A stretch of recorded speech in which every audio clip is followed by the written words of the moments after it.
आपने इसका पहला वीडियो है ना वो यूट्यूब पे है ना हाँ 8th का डाला है।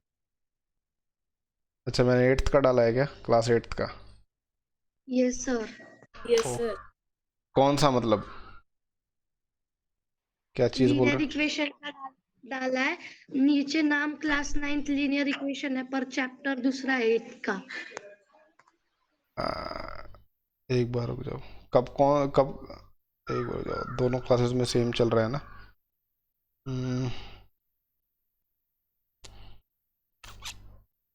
8th का डाला हुआ है मैंने।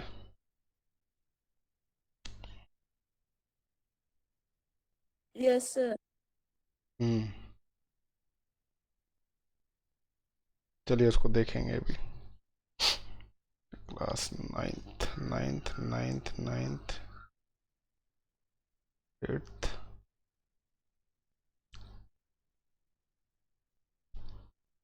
हम्म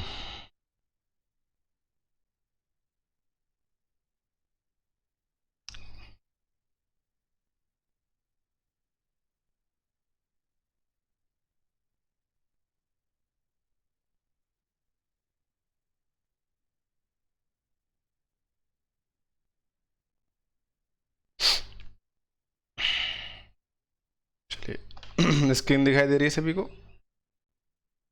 तो ये है, देखिए, graph of linear equation in two variables हम सीख रहे थे। तो हमने जियोजेब्रा में भी बना के देखा। तो भाई लीनियर इक्वेशन का ग्राफ कैसा बनता है बच्चों? आकांक्षा, कैसा बनता है लीनियर इक्वेशन का ग्राफ? लीनियर इक्वेशन को जब हम ड्रॉ करते हैं ग्राफ पेपर पे तो कैसा ग्राफ बनता है, कौन सी शेप बनती है? सर स्क्वायर की। श्रीजा बेटा, क्या बनती है जब हम ड्रॉ करते हैं जियोजेब्रा में? उस दिन हमने ड्रॉ किया तो क्या बना था लीनियर इक्वेशन डालते ही? कौन सी शेप बनी थी बताइए? गायत्री बेटा बताओ। तनिष्क टाटी। Yes sir. बेटा कौन सी शेप बनेगी अगर लीनियर इक्वेशन को ड्रॉ करते हैं तो हम ग्राफ पेपर पे? सर मैं बताऊं? Linear equation in two variables, बताओ गायत्री। सर एक लाइन बनती है। लाइन बनती है, अच्छा, ठीक है। अच्छा, तनिष्क तन्मय, तन्मय डी, आवाज़ आ रही है आपको? Yes sir. हाँ, ये सही कह रही है क्या Gayatri?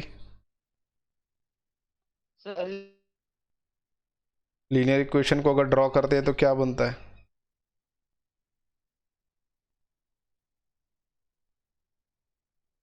Sir Y linear equation को जब हम ड्रॉ करते हैं पॉजिटिव वाई एक्सिस के बनती है सर एक। क्या बनती है?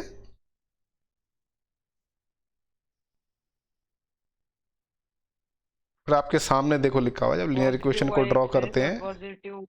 ठीक है, तो लाइन लाइन बनती है बेटा, बस मैं इतना पूछ रहा हूँ, लाइन बनती है कि नहीं? ठीक है, ध्यान से सुनिए सभी। ठीक है, गायत्री ने क्या होता है, गायत्री फिर से बताओ क्या बनती है जब ये लीनियर इक्वेशन को ड्रॉ किया जाता है लाइन। तो? लाइन बनती है, ठीक है, सभी ध्यान दीजिए। ठीक है, आपको ये वाला फॉर्मेट बताया था, अगर कोई लीनियर इक्वेशन इस फॉर्मेट में है तो क्या होता है? y इक्वल्स टू के एक्स या y इक्वल्स टू 2x, यहाँ पे तो क्या स्पेशल होता है इसमें?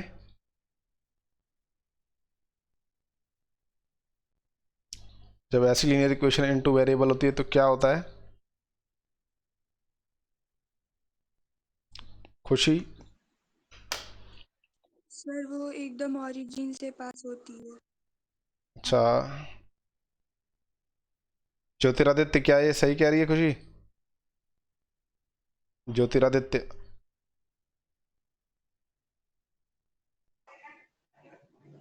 Yes sir. क्या क्या होता है जब ऐसी इक्वेशन होती है तो क्या होता है लाइन का? सर वो एकदम बीच में से मतलब ओरिजिन से पास होती है। ओरिजिन से पास होती है, ठीक है। तो हमने लाइन लाइंस की इक्वेशन देखी थी। उसको ड्रॉ भी करके देखा था जियोजेब्रा पे। चलिए, तो ये कुछ क्वेश्चंस किए थे हमने 4.3 के बच्चों, और लास्ट क्वेश्चन ये किया था, तो कोई भी एक पॉइंट है बच्चों, ठीक है,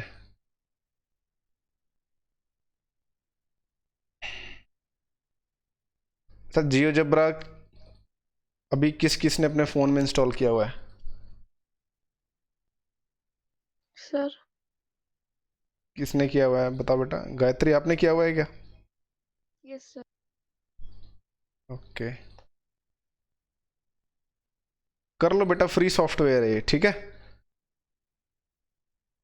ये फ्री सॉफ्टवेयर है, कोई आपको पैसे नहीं देने हैं इसके, कुछ नहीं करना है ऐसा, ठीक है, कि पैसे देने पड़ेंगे, कुछ नहीं, फ्री होता है।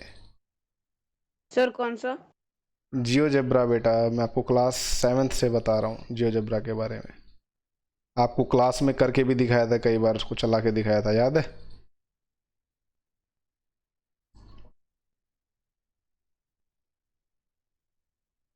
ठीक है, तो ये देखिए कोई भी एक पॉइंट है, ठीक है, मैं अब आपसे बोल रहा हूँ कार्टेशियन प्लेन में, ध्यान से सुनना।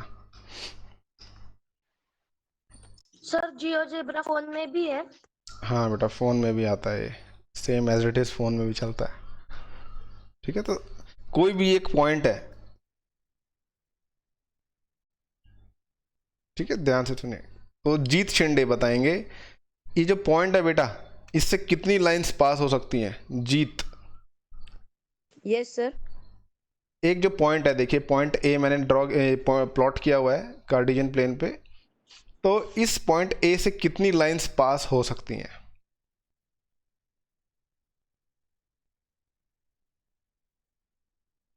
सर 8.5 मैंने पूछा है प्लस में number of lines that can pass through this point.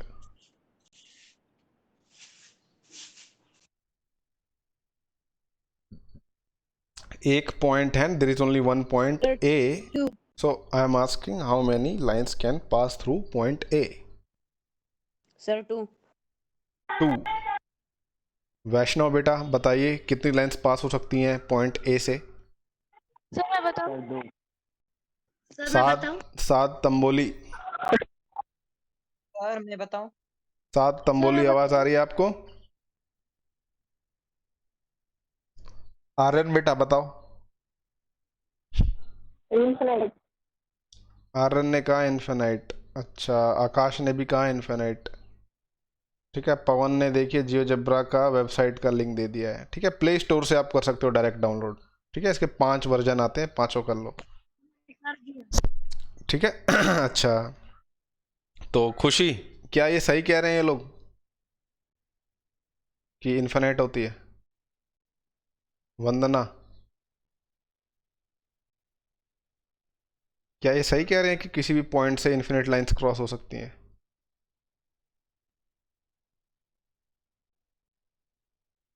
खुशी बताइए, सर क्या बोला आपने, दोबारा बोलिए।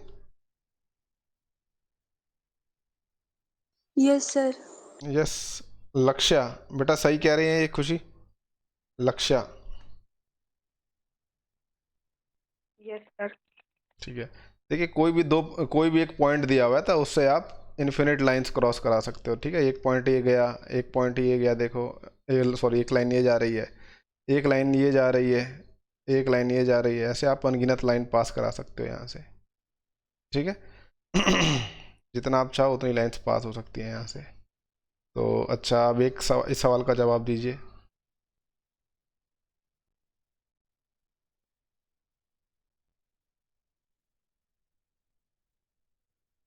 ये देखिए दो पॉइंट्स हैं, एक ये पॉइंट है, एक ये पॉइंट है, ए एंड बी, इन दोनों पॉइंट से कितनी लाइंस पास कर सकती हैं?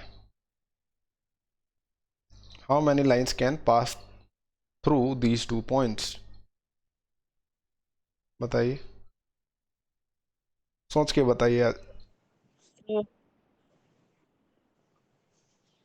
इन दोनों पॉइंट से कितनी लाइंस पास हो सकती हैं? सर एक ही। वैष्णवी कह रही हैं एक, जीत ने शायद कहा 4, आकाश कह रहा है 1। यस अच्छा, सर 1।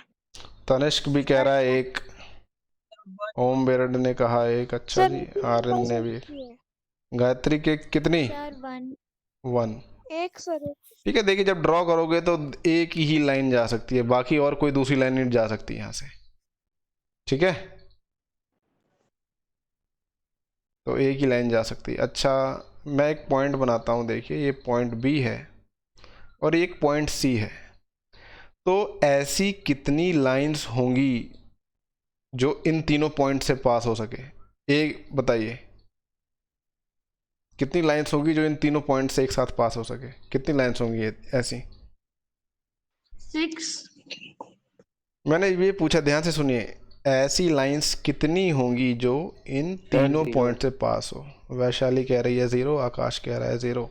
सर 0।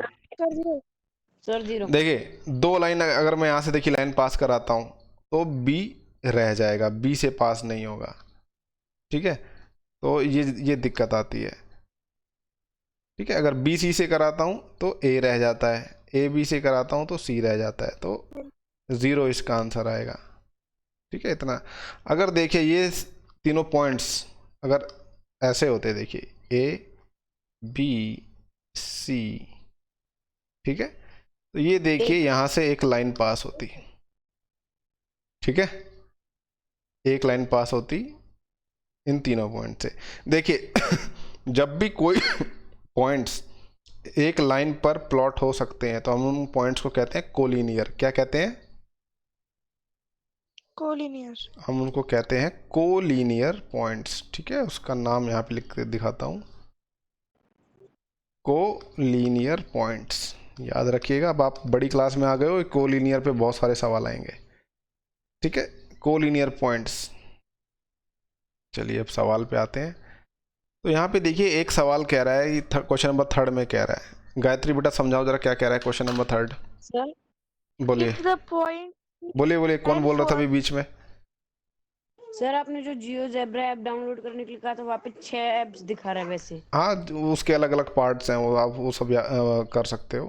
अभी फिलहाल आपको जियोजेब्रा, ज्योमेट्री और कैस करके लिखा होगा, CAS, वो आप यूज़ कर सकते हो फिलहाल। ठीक है, ग्राफिंग कैलकुलेटर करके भी लिखा रहा होगा उसमें, ग्राफिंग कैलकुलेटर CAS ऐसे लिखा होगा, ग्राफिंग कैलकुलेटर CAS, और एक होगा जियोमेट्री करके। ये तीनों कर सकते हो। कंप्यूटर में तीनों कंबाइन होके आती हैं और एंड्रॉयड वाले में अलग अलग आती हैं। ठीक है, मगर कर सकते हो इन तीनों को इंस्टॉल। ठीक है, अच्छा बोलो Gayatri. If the point 3 and 4 lies on the graph of the equation 3y is equal to ax plus 7, find the value of a. अगर कोई point 3 and 4 में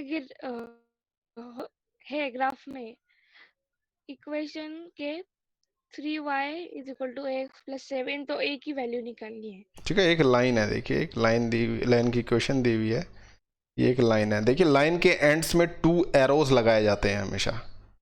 कभी भी लाइन का कोई भी एंड देखोगे उसमें 2 एरोज लगाए जाते हैं। ऐसा क्यों होता है?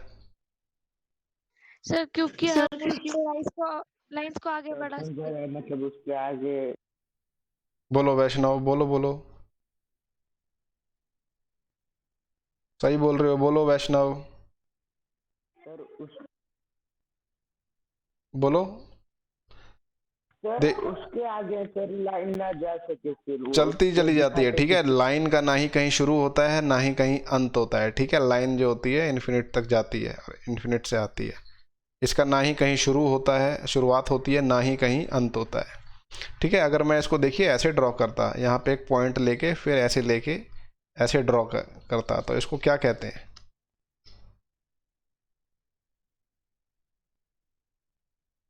मतलब यहाँ से शुरू हुई है, ये स्टार्ट पॉइंट है और आगे ऐसे चलती चली जा रही है, इसको कहते हैं रे।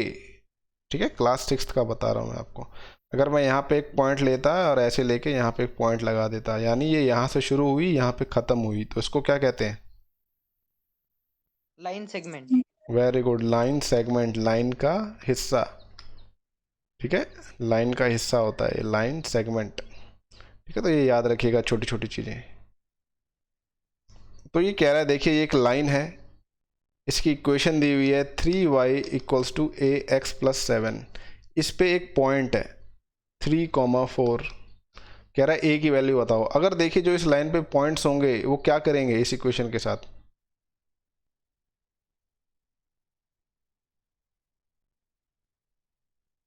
ठीक है। ये देखिए ये इक्वेशन को सेटिस्फाई कर देंगे। अगर आप x और y की वैल्यू इसमें पुट कर देते हो तो आपको आंसर मिल जाएगा इसका, ठीक है। a की वैल्यू, y की वैल्यू 4, x की वैल्यू 3 मैंने पुट कर दी। ये आपकी एक लीनियर इक्वेशन आ जाएगी। इस लीनियर इक्वेशन को सॉल्व कैसे करेंगे, कैसे सॉल्व करेंगे इसको?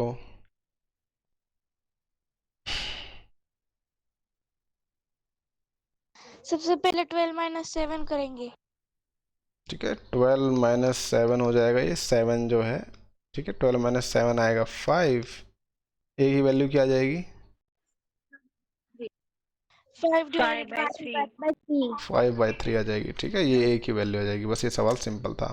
अब ये देखिए टैक्सी वाला सवाल जो है पिछले साल सीसीटी वाले क्वेश्चंस में आया था, ये 10th के, ठीक है। मैंने भी डाला था और जो बाहर से बोर्ड का जो बना के आया था उसमें भी यही सवाल था।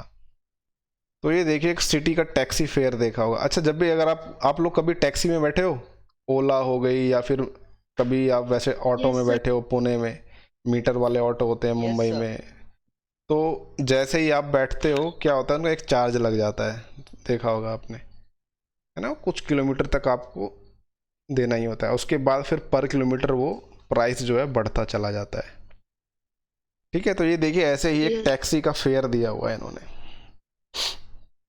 ठीक है। ऐसे ही देखिए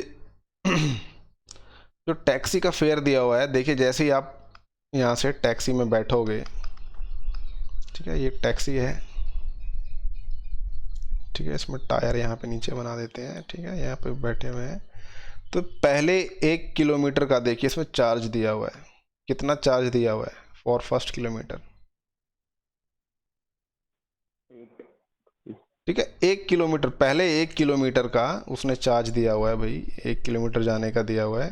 बेस चार्ज, ठीक है, जो होते हैं 8 रुपये दिया हुआ है, ठीक है, 8 रुपीज़।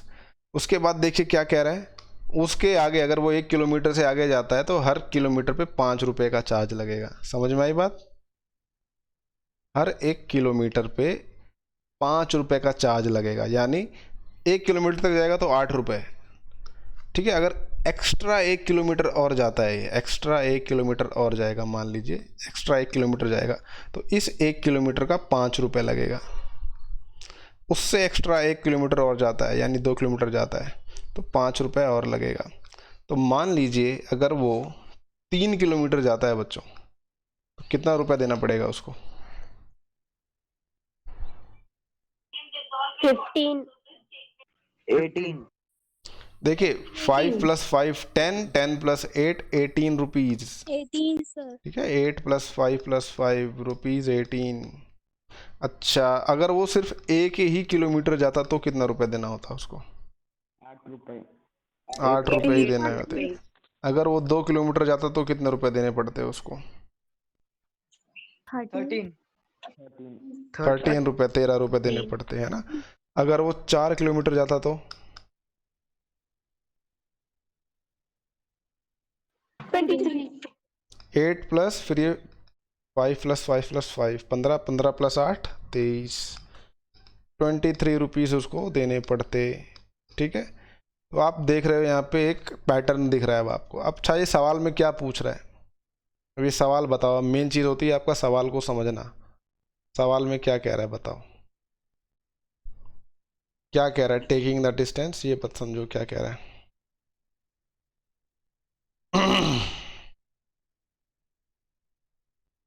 बताइए।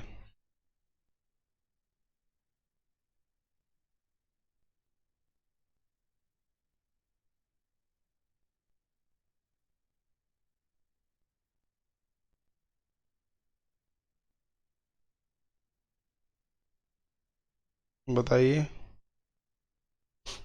ग्राफ शो करना है सर, वाई लिखा लीनियर और ग्राफ शो करना है इसका। ग्राफ करना है, ठीक है। कह रहा है taking distance covered as x kilometre and total fare as y, यानी टोटल डिस्टेंस कवर देखिए x मान रहे हैं और जो फेयर है उसको y मान रहे हैं हम।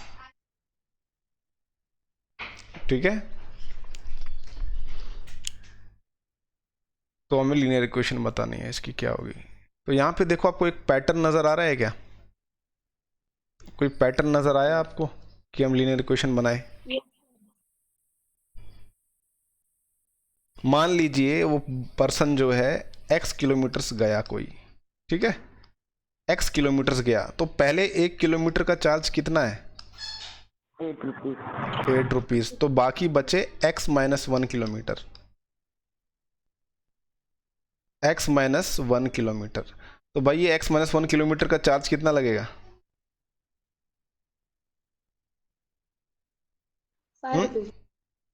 है ना, 5 रुपीज़ लगेगा उसके आगे का, है ना। तो 5 मल्टीप्लाइड बाय x माइनस 1 हो जाएगा।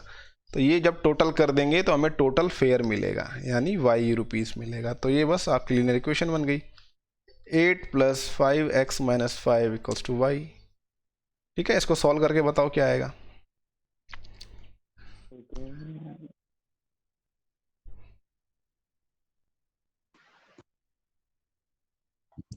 13 + 5x = y. 13, 8 minus 5 is 13। No sir, अगर हमने इधर लिया तो वो प्लस हो जाएगा ना, और 8 + 5 = 13। कोई दूसरा बताओ भाई, गलती कर रही है कुछ यहाँ पे।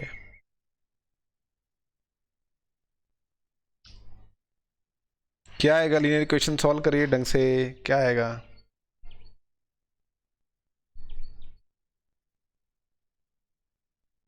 क्या आएगा?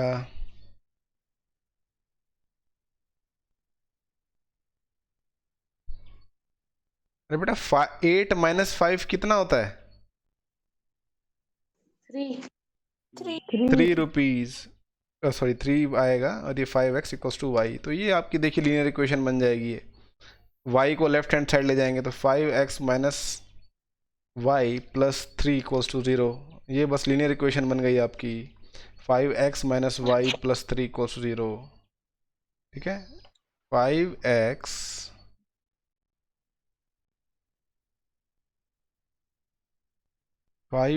माइनस y, फिर क्या है, +3 = 0।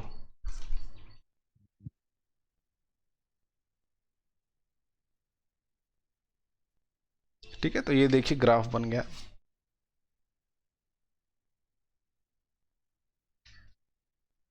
तो ये देखिए ग्राफ आप समझेंगे कैसे इसको। यहाँ पे देखिए एक पॉइंट प्लॉट कर देता हूँ मैं।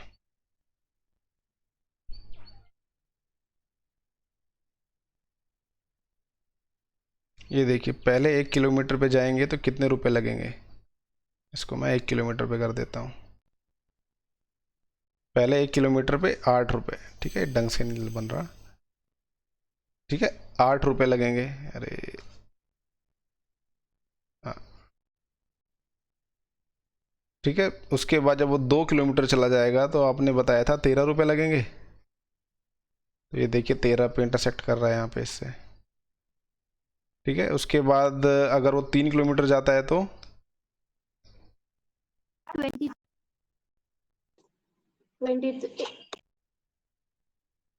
23 कि 18 रुपये, 18 रुपीज़ लगेंगे ना। 3 पे गया तो देखिए 18 आ रहा है। ठीक है, तो ऐसे देखिए लीनियर ग्राफ हमारा एक बन चुका है। अच्छा, अगला सवाल देखिए। From the choices given below choose the equation whose graphs are given in figure 4.6। तो फिगर 4.6, ठीक है, ये देखिए जो नीचे बनी हुई है, इसमें से बताना है कि कौन सी इक्वेशन का एक ग्राफ है। तो सबसे पहले यहाँ पे नोटिस करो, ये जो लाइन है, इस लाइन पे कौन सा पॉइंट आपको दिया हुआ है। इस लाइन पे जो लोकेटेड है पॉइंट, कौन सा पॉइंट लोकेटेड है इस लाइन पे? जो लाइन है इस, हाँ हाँ, -1,1 भी इस लाइन पर है और 1,-1 भी इस लाइन पे है। यानी ये दोनों पॉइंट्स इस लाइन की इक्वेशन को सेटिस्फाई करेंगे। ठीक है, इस लाइन की इक्वेशन को सेटिस्फाई करेंगे। तो चलिए पहली इक्वेशन देखते हैं। पहली इक्वेशन में यानी आपको कोई एक सभी पॉइंट उठा लो, बस आप -1,1 उठा लेते हैं। ठीक है, ये वाला पॉइंट है। इस वाली इक्वेशन में अगर आप x की वैल्यू -1 और y की वैल्यू 1 अगर रखते हैं तो देखिए क्या आता है। मैंने x की वैल्यू रख दी -1, y की वैल्यू रख दी 1, तो ये क्या आया है, y इक्वल्स टू -1 आया है। ठीक है क्या ये? No sir. एब्सर्ड हो गया ना ये, तो ऐसे थोड़ी होता है, -1 और 1 इक्वल थोड़ी होते हैं, अलग अलग होते हैं। तो ये हमारी इक्वेशन नहीं है इसकी। अच्छा ये वाली देखते हैं, दूसरी वाली में आपको x की वैल्यू -1 पुट करनी है और y की वैल्यू 1, ये इक्वल्स टू 0 आना चाहिए। तो -1 और +1 करते हैं तो 0 ही आता है। ठीक है, तो सेकंड इसका आंसर हो जाएगा। ठीक है, ऐसे ही देखिए तो ये इसी का ग्राफ था। ठीक है, बाकियों का नहीं है। अब ये सेकंड वाली पे आ जाओ। सेकंड इक्वेशन देखो, सेकंड लाइन देखो, इस लाइन पे कौन सा पॉइंट आपको दिखाई दे रहा है?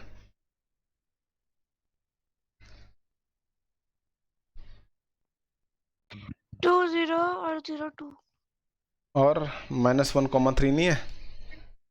3 -1,3 भी है। देखिए तो वो -1,3 ही लेके देख लेते हैं।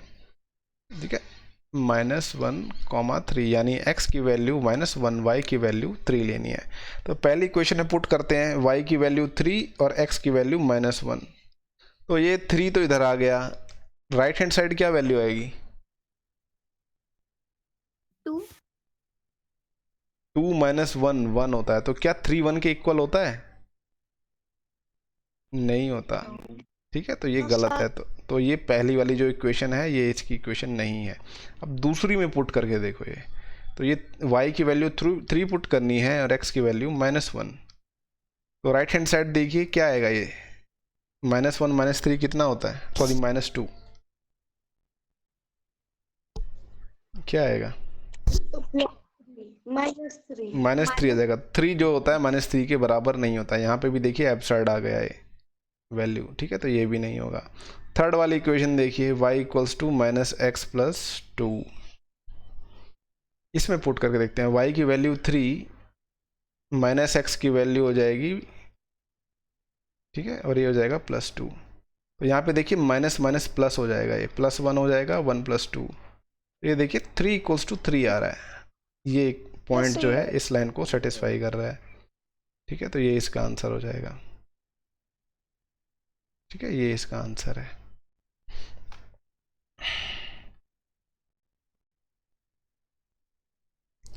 अब ये सवाल देखिए, अब जो लीनियर इक्वेशन का आपने कॉन्सेप्ट पढ़ा है, इसका देखिए बच्चों फिजिक्स में भी यूज़ होता है। ऐसे सवाल आपको फिजिक्स में मिलेंगे। अब तो यहाँ पे देखिए वर्क डन होता है, पढ़ा है आपने वर्क डन फिजिक्स में कितना होता है? तो ये देखिए, अब समझाइए, आप लोग फिजिक्स के भी स्टूडेंट हैं, तो बताओ जरा क्या कह रहा है सवाल में। सर मैं बताऊं? बताओ गायत्री से, नॉर्मल लैंग्वेज में सबको बताओ, सबको समझ में आना चाहिए।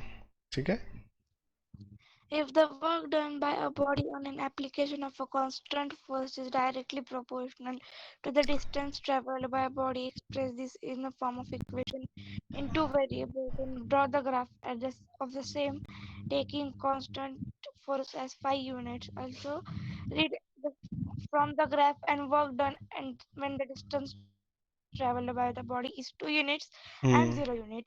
अगर किसी बॉडी ने काम किया है कांस्टेंट फोर्स लगा के, वो उस बॉडी ने जो डिस्टेंस ट्रेवल किया है उसके डायरेक्टली प्रोपोर्शनल है।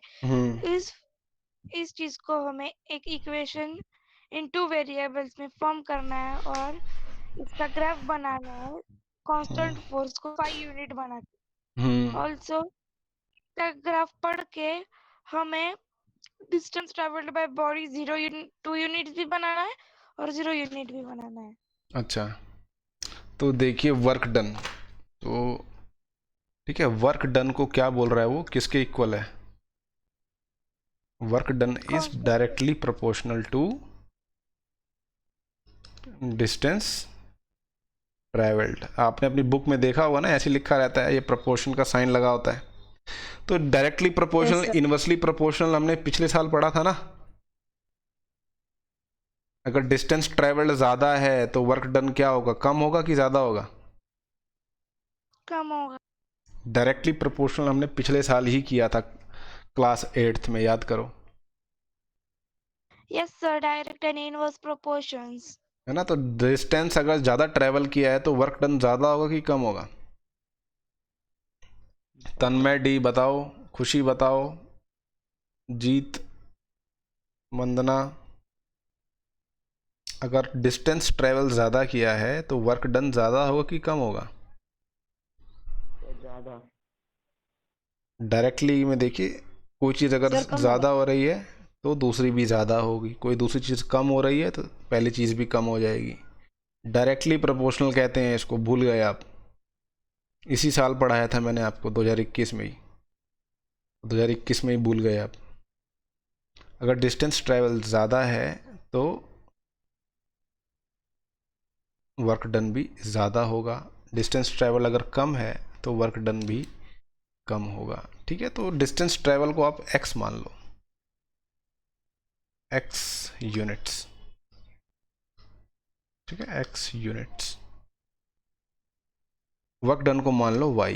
ठीक है, यानी y equals is directly proportional to x। तो जब भी देखिए डायरेक्टली प्रोपोर्शनल हटाना होता है तो हमें क्या बताया था मैंने आपको?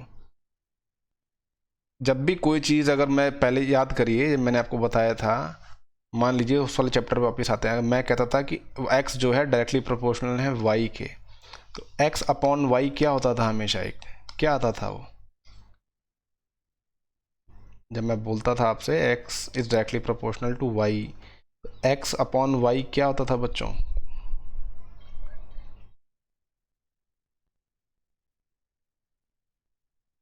कांस्टेंट होता था हमेशा। क्या होता था? कांस्टेंट होता था। अगर इनवर्सली प्रोपोर्शनल होता था तो x multiplied by y constant होता था। ठीक है, वो वाला एक बार फिर से देख लेना, वो वीडियो जो रिकॉर्ड करके डाली हुई है मैंने, उसको देखना एक बार फिर से। ठीक है, कांस्टेंट होता था, तो इसलिए जो x अपॉन, ठीक है, यहाँ पे y और x लेके चल रहे हैं हम, यानी y अपॉन x की जो वैल्यू आएगी वो भी एक कांस्टेंट आएगी। ठीक है, तो यहाँ पे कांस्टेंट क्या है? फोर्स है यहाँ पे, देखिए तो वो क्या दिया हुआ है यहाँ पे, उसकी वैल्यू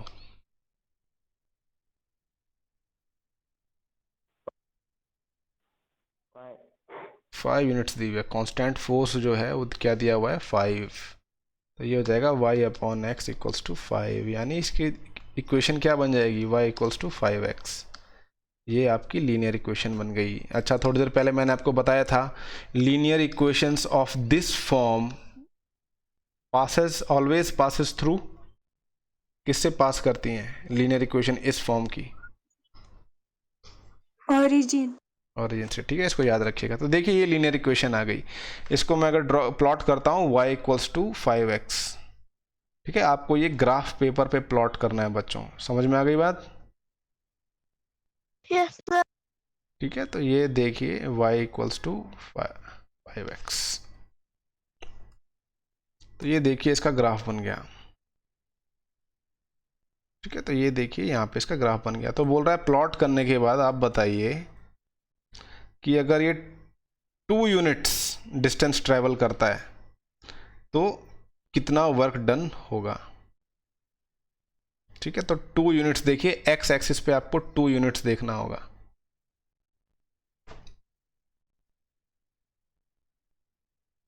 ठीक है, ये देखिए x एक्सिस पे 2 यूनिट्स यहाँ पर है।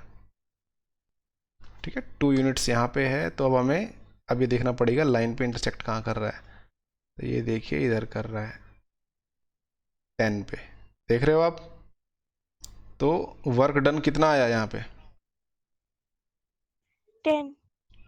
10 यूनिट्स आया। ठीक है, 10 यूनिट्स आया। पहले का आंसर आएगा 10 यूनिट्स। दूसरे में कह रहा है कि उसने जो डिस्टेंस ट्रैवल करी वो 0 है। ठीक है, यानी 0 डिस्टेंस ट्रैवल करी, तो वर्क डन कितना हुआ? 0 unit. 0। ठीक है, 0 यूनिट्स हुआ। तो ये सिंपल सवाल है, इसको देखिए। ठीक है, याद कर लीजिए डायरेक्टली प्रोपोर्शनल, इनवर्सली प्रोपोर्शनल जो हमने पिछले साल किया था, वो आपका जो फिजिक्स है इस साल का उसमें बहुत हेल्पफुल होगा। ठीक है, जहाँ पे आप ग्रेविटेशन का फॉर्मूला पढ़ेंगे। पढ़ा है अभी तक कि नहीं पढ़ा? No, sir. ग्रेविटेशन फोर्स का फॉर्मूला क्या होता है? किसी को पता है तो बताओ।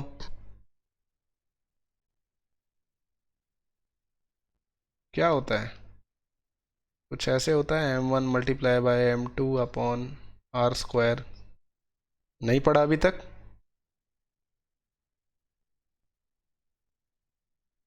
आप जब पढ़ोगे तो आपको ये दिखाएगा ग्रेविटेशनल फोर्स जो होता है, ग्रेविटेशनल फोर्स जो होता है डायरेक्टली प्रोपोर्शनल होता है मास ऑफ बॉडीज़ के प्रोडक्ट के, ठीक है। जितना ज़्यादा मास होगा उतना ज़्यादा ही ग्रेविटेशनल फोर्स होगा।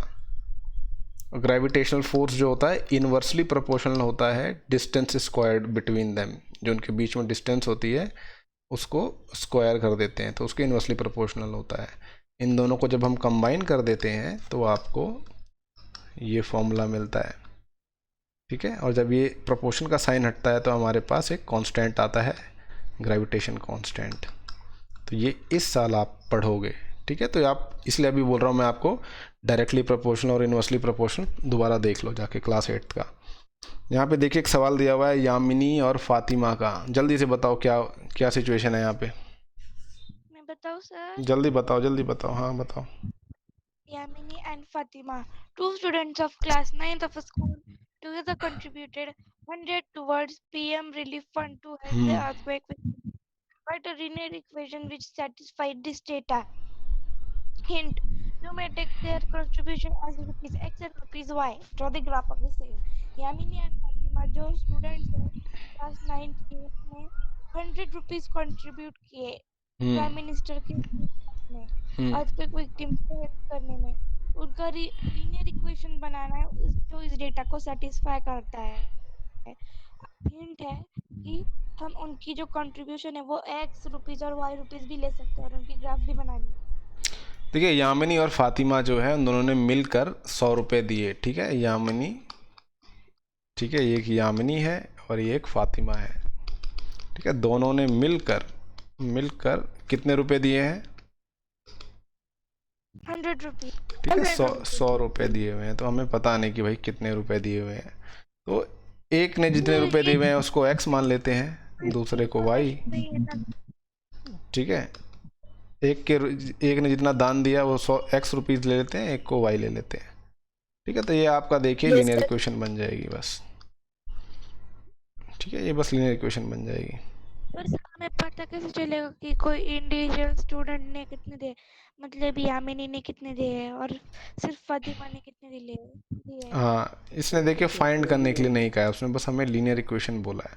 इसको अगले साल हम सीखेंगे कि इसको सॉल्व कैसे करते हैं सिंगल इक्वेशन को, ठीक है। फिलहाल तो इसमें हमें बस इतना पता लगेगा, एक लीनियर इक्वेशन मिलेगी। देखिए तो हमें पहले इसको प्लॉट करने के लिए 2 पॉइंट्स चाहिए होंगे बच्चों।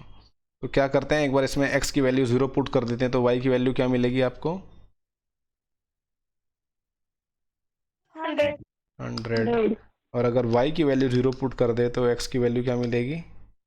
100। तो आपको 2 पॉइंट्स मिल गए, देखिए 0,100 एंड 100,0। 2 पॉइंट्स मिल गए। इन दोनों को प्लॉट करके आप बना सकते हो, लीनियर इक्वेशन ड्रॉ कर सकते हो। तो ग्राफ पेपर मिल गया सबको कि नहीं मिला? आज लॉकडाउन लगने वाला है, पता है आपको? Yes sir. आज लॉकडाउन लगने वाला है तो आप जो भी आपको नोटबुक्स कुछ खरीदना है वो खरीद लो, फिर से दिक्कत आ सकती है, ठीक है। तो कॉपी किताब खरीद के रखिए। तो ये देखिए जो पॉइंट 100,0 है, सॉरी 0,100 है पहले वाला 0,100, वो कौन सी एक्सिस पे आएगा? ये वाला पॉइंट, ये वाला पॉइंट कौन सी एक्सिस पे आएगा? y axis. देखिए जब y नॉन ज़ीरो हो तो y एक्सिस पे आता है, ठीक है। ये वाला पॉइंट किस पे आएगा? x एक्सिस पे आता है, ठीक है। जब x नॉन ज़ीरो हो तो x एक्सिस पे, तो 0,100 जो है देखिए यहाँ पे आएगा। तो पहला पॉइंट है हमारा 0,100, ठीक है, पॉइंट A आ गया। दूसरा पॉइंट है हमारा 100,0, दूसरा पॉइंट इधर आ गया। इन दोनों को ज्वाइन करा देंगे। अब देखिए इस लाइन पे जो भी बीच में जितना भी पॉइंट्स हैं, देखिए A से लेके बीच में जितने भी पॉइंट्स हैं, ये सारे के सारे सॉल्यूशन हैं। यानी अगर उसने दोनों बच्चों में से किसी ने 40 दिए हो सकते हैं रुपए, किसी एक ने 60, ठीक है। या फिर उल्टा हो सकता है, देखिए 60-40। या तो हो सकता है कि एक ने 80 रुपये दिए हों, एक ने 20 रुपये दिए हों, ठीक है, ऐसे ये हो सकता है, या फिर पहले वाले ने 20 रुपये दिए हो, दूसरे ने 80 रुपये दिए हो, या फिर देखिए बीच में जा सकते हैं हम यहाँ पे। उसका कोई डिफिनेट सॉल्यूशन नहीं है क्या? अभी इसका कोई डेफिनेट सॉल्यूशन नहीं है, ठीक है, इसका भी कोई डेफिनेट सॉल्यूशन नहीं है, तो इसने बस लीनियर इक्वेशन ड्रॉ करने के लिए हमें बोला है और कुछ नहीं, ठीक है, इसका कोई डेफिनेट सॉल्यूशन नहीं है अभी। अगले साल आप पढ़ोगे तो आपको पता लगेगा कि इसको सॉल्व कैसे करते हैं। इसको सॉल्व करने के लिए हमें दूसरी लीनियर इक्वेशन चाहिए होगी, ठीक है, सिस्टम ऑफ लीनियर इक्वेशंस अगले साल पढ़ेंगे, तो अभी फ़िलहाल आपको इतना ही करना है। अब ये देखिए सबसे मेन सवाल, अब इंडिया में टेम्परेचर किस चीज़ में नापते हैं बच्चों? क्या यूनिट होती है टेम्परेचर की? जब आप पढ़ते हो अखबारों में यहाँ पे उतना टेम्परेचर, सेल्सियस। डिग्री सेल्सियस बोलते हैं ना उसको, सेल्सियस में। बट अमेरिका और कनाडा वाले जो होते हैं वो फ़ारेनहाइट यूज़ करते हैं, ठीक है, क्या यूज़ करते हैं? फ़ारेनहाइट यूज़ करते हैं, ठीक है, उनको पता नहीं क्यों अच्छा लगता है, मगर डिग्री सेल्सियस जो होता है वो ज़्यादा बेटर होता है, ठीक है। तो ये देखिए कन्वर्जन का इक्वेशन दिया हुआ है हमें, ठीक है। अगर कोई जैसे टेम्परेचर होता है हमारा 0 डिग्री सेल्सियस, जिस पे पानी जम जाता है, ठीक है, बर्फ़ बन जाता है, तो फ़ारेनहाइट में वो कितना होगा? इसमें सी की वैल्यू 0 पुट कर दो, बताओ कितना आएगा?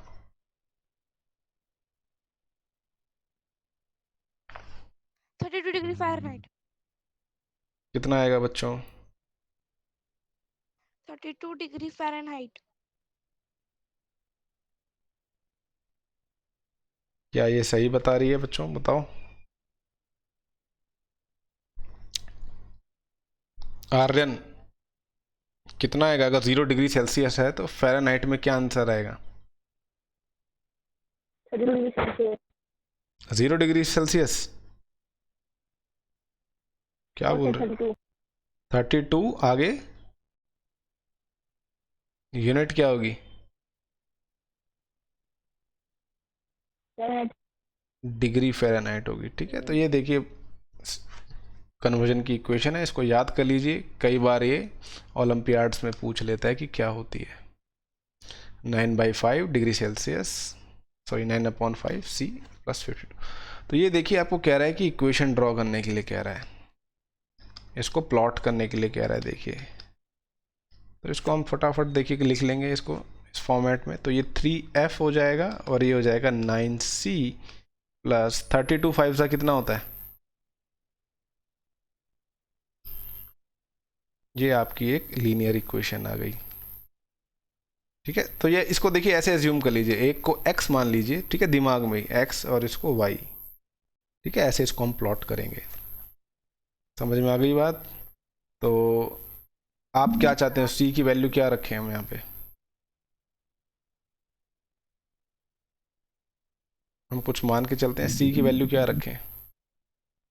52 सर। c की वैल्यू अगर आप 0 रखते हो तो अभी अभी हमने देखा फ़ारेनहाइट क्या आता है, 32 आता है। तो ये देखिए हमने c को x माना हुआ है, इसको y, तो हमें पहला पॉइंट मिल गया 0,32, ठीक है। दूसरा पॉइंट क्या लें? Sir c is equal to 52। c = 52 लोगे आप, यस ठीक है। सर। c = 52 ले लेते हैं, तो फ़ारेनहाइट कितना आता है देखिए, 3F = x, फ़ारेनहाइट आएगा 36, राइट? 36 आएगा? नहीं Yes. नहीं गलत हो गया, माइनस नहीं हो गया, मैंने माइनस कर दिया। C 52 ना, 52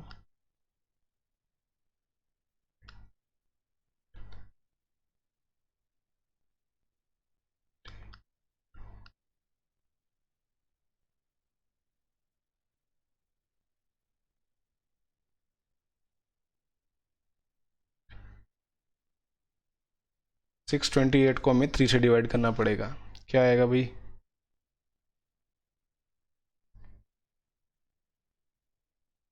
अरे बेटा मैंने गलत लिखा हुआ है इसको, रुको, यहाँ पे आएगा 5 आएगा ये, ठीक है। अब बताओ, 3 नहीं आएगा, 5 आएगा। C की वैल्यू अगर आप 52 डाल रहे हो तो ये कितना आएगा फ़ारेनहाइट में?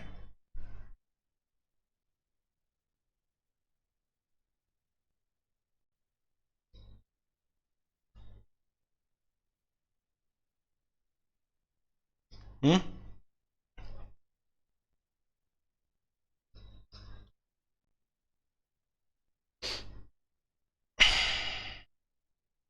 अरे बोलो भाई, क्या हो गया सबको?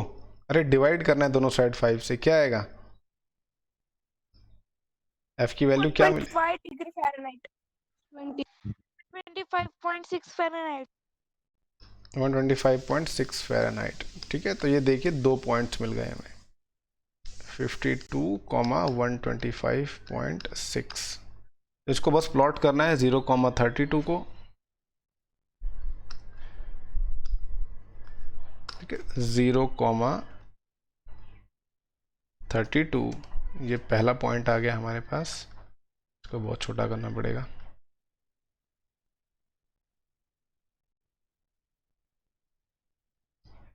Zero comma 32। दूसरा आया है 52 कॉमा, अब जल्दी बताओ क्या आया? 52 कॉमा 120, क्या आया बच्चों? 125.4।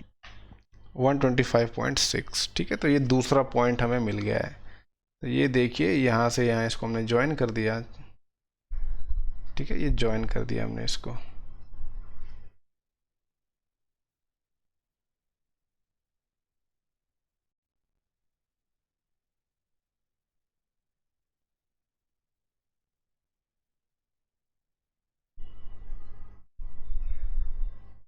ठीक है, अब देखिए इस पे एक पॉइंट प्लॉट कर देते हैं हम यहाँ पे। ठीक है, तो सो दैट हमें आइडिया मिलता रहे। तो ये देखिए ये वैल्यूज़ दिखा रहा है। तो उसने क्या बोला है, हमें क्या पता लगाना है क्वेश्चन में? If the temperature is 30 degree Celsius then what is the temperature in Fahrenheit. ठीक है, तो इस सवाल का आंसर देखिए हम ग्राफिकली भी निकाल सकते हैं और न्यूमेरिकली भी इससे निकाल सकते हैं। तो फ़ारेनहाइट देखिए होता है 9/5 सेल्सियस प्लस 32, तो 30 डिग्री सेल्सियस बोल रहा है, यानी सी की वैल्यू 30 पुट करनी है। तो क्या आंसर आएगा फ़ारेनहाइट में, बताओ जल्दी से, क्या आएगा आंसर?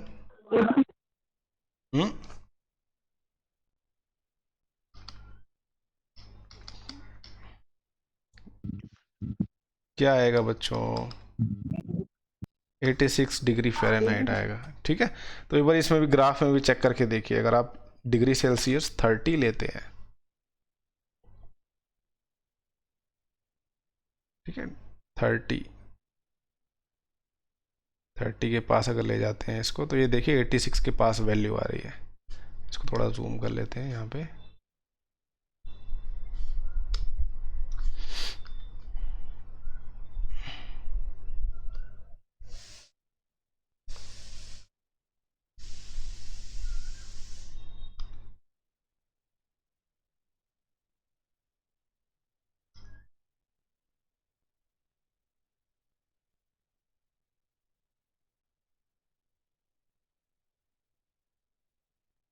ठीक है, देखिए 30 पे आता है, 86 के करीब वैल्यू आने लगती है। दूसरा सवाल क्या कह रहे हैं? 95 डिग्री फ़ारेनहाइट होगा तो टेम्परेचर सेल्सियस में कितना होगा? तो इसमें देखिए अब एफ़ की वैल्यू हमें 95 रखनी है, यानी 95 equals to 9/5 degree Celsius plus 32। तो ये देखिए 95 माइनस 32 करना पड़ेगा हमें। 32 को जब हम लेफ्ट हैंड साइड ले जाएंगे तो क्या मिलेगा? 95 माइनस 32 कितना होता है? 95 माइनस 32 कितना? 63. 63। ठीक है, अच्छा अब दोनों साइड देखिए, 9 7 ज़ा 63, सेल्सियस में आएगा 35 डिग्री। ठीक है, 35 डिग्री आ जाएगा इसको सॉल्व करके। ऐसे ही देखिए अगला कह रहा है कि what if the temperature is 0 degree Celsius, what is the temperature in Fahrenheit. If the temperature is 0 Fahrenheit then what is the temperature in degree Celsius. तो अभी हमने थोड़ी देर पहले करके देखा था, 0 डिग्री पे अगर टेम्परेचर है तो फ़ारेनहाइट में कितना होता है? 32 देखा था मैंने, 32 डिग्री सेल्सियस। अगर फ़ारेनहाइट 0 हो जाता है देखिए, तो ये हमने एफ़ की वैल्यू 0 पुट कर दी उसमें। तो ये देखिए इसको 9/5 डिग्री सेल्सियस इक्वल्स टू -32 हो जाएगा ये। और ये देखिए -32 मल्टीप्लाई बाय 5/9। तो 32 5 सा कितना होता है?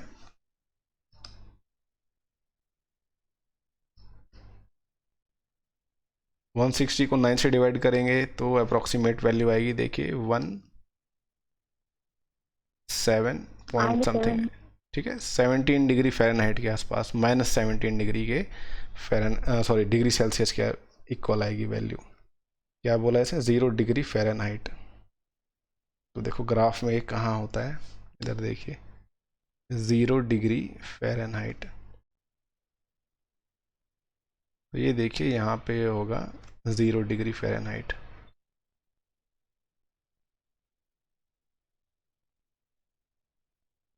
तो जब ये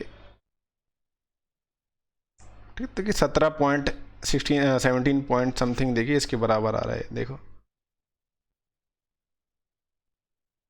17 डिग्री फ़ारेनहाइट के बराबर होगा ये, ठीक है, -17 + 78 डिग्री फ़ारेनहाइट के बराबर होगा। तो सॉरी, डिग्री सेल्सियस के, मैं गलत बता रहा हूँ आपको, -17.78 डिग्री सेल्सियस के बराबर होगा 0 फ़ारेनहाइट। उसके बाद ये एक चीज़ कह रहा है, देखिए कहाँ गया सवाल, कि क्या कोई ऐसा टेम्परेचर है जिसमें जो कि फ़ारेनहाइट में भी सेम होगा और डिग्री सेल्सियस में भी सेम होगा? क्या कोई ऐसा टेम्परेचर है जो डिग्री में भी सेम होगा, फ़ारेनहाइट में भी सेम होगा? नहीं पता सर। देखिए क्या करेंगे हम, अब फ़ारेनहाइट इक्वल्स टू 9/5 C + 32। तो एक ऐसी वैल्यू मान लेते हैं कि जो दोनों सेम हो, फ़ारेनहाइट भी x हो और C भी x हो। तो वैल्यू पुट कर देंगे बस इसमें चुपचाप हम। ये बताओ लीनियर इक्वेशन सॉल्व करोगे तो क्या आएगा?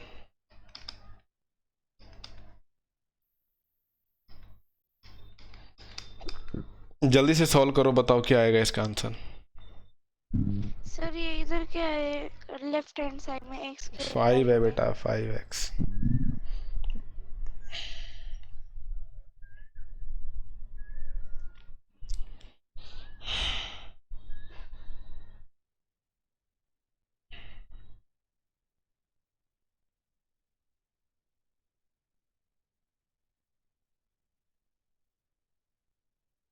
Bye sir. 40 answer, x equals to 40 x equals, -40 degree Celsius and -40 degree देखिए ये हो जाएगा फ़ारेनहाइट। 5x - 9x = 160 हो जाएगा ये, ठीक है। 5x - 9x क्या होगा? -4x, ठीक है। ये x की वैल्यू आ जाएगी 160/-4, -4 160 को डिवाइड करेगा तो -40 आएगा। -40 यानी अगर आप -40 को देखते हो डिग्री सेल्सियस में, तो सेम वैल्यू डिग्री फ़ारेनहाइट में भी होगी। ये सवाल जो कॉम्पिटिटिव एग्ज़ाम्स आते हैं उसमें जनरल नॉलेज के अंडर में आता है, बहुत बार आता है कि वो कौन सा टेम्परेचर है जिसमें डिग्री सेल्सियस और डिग्री फ़ारेनहाइट जो होते हैं सेम होते हैं, ठीक है। तो यहाँ पे देखिए, अगर आप देखते हो -40 को, ये है -40, तो यहाँ पे देखिए इसको अगर मैं -40 पे ले जाता हूँ तो ये देखिए -40 पे सेम, देखिए जो पॉइंट सी के कोऑर्डिनेट्स देखिए -40 -40 आ रहे हैं, ठीक है, -40 -40 सेम आ रहा है। तो ये होता है। देखिए ये एक्सरसाइज शायद आपकी ख़त्म हो गई। नेक्स्ट एक्सरसाइज देखिए बहुत छोटी है, उसको फटाफट ख़त्म कर लेते हैं। पर सर वक्त तो खत्म हो गया है ना। कोई बात नहीं, अभी 2 मिनट में ख़त्म हो जाएगा। ये देखो सिंपल है बहुत। ये देखिए जो लाइंस पैरेलल होती हैं एक्स एक्सिस और वाई एक्सिस के, ध्यान से सुनिए, जो लाइंस पैरेलल होती हैं एक्स एक्सिस के और वाई एक्सिस के, उनकी लीनियर इक्वेशन के बारे में बात करनी है हमें, ठीक है। तो देखिए ऐसी लाइंस जो कि पैरेलल होती हैं वो हमेशा उनके इक्वेशन में एक ही वेरिएबल होगा। ध्यान से सुनिए, एक ही वेरिएबल बचता है। जैसे ये इक्वेशन है x = 4, इसको अगर आप प्लॉट करोगे तो ये लाइन पैरेलल बनेगी वाई एक्सिस के। देखिए x = 4, ये देख रहे हो आप, लाइन बन गई। किसके पैरेलल है ये लाइन? x = 4 किसके पैरेलल है? किसके? वाई एक्सिस के पैरेलल है। ये देखिए, ये वाई एक्सिस है, जो वर्टिकल वाली है वाई एक्सिस है। ठीक है, ठीक है, उस linear equation in one variable होगी वो हमेशा। अब ये एक इक्वेशन है, देखिए, ठीक है, ये भी एक लीनियर इक्वेशन है। इसमें जल्दी से बताओ, इसको सिंप्लीफाई करोगे तो क्या आएगा? जल्दी से बताओ क्या आएगा। वंदना बेटा म्यूट करो।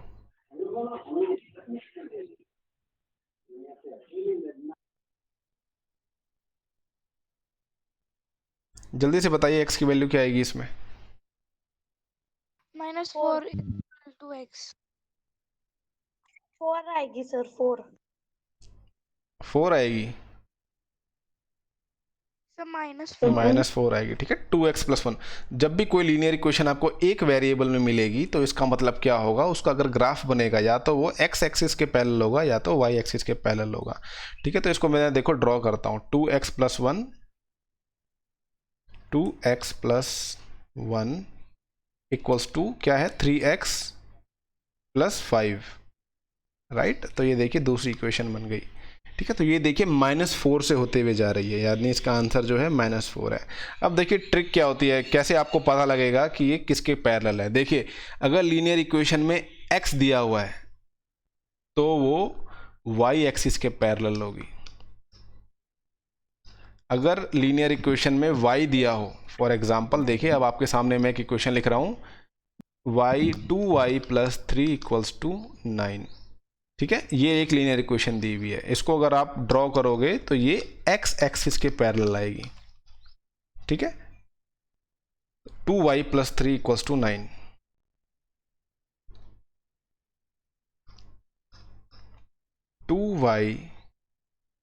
+3 = 9। तो ये देख रहे हो इसकी इक्वेशन, इसकी लाइन देख रहे हो कैसे पैरेलल आ गई x एक्सिस के। ठीक है, यस सर।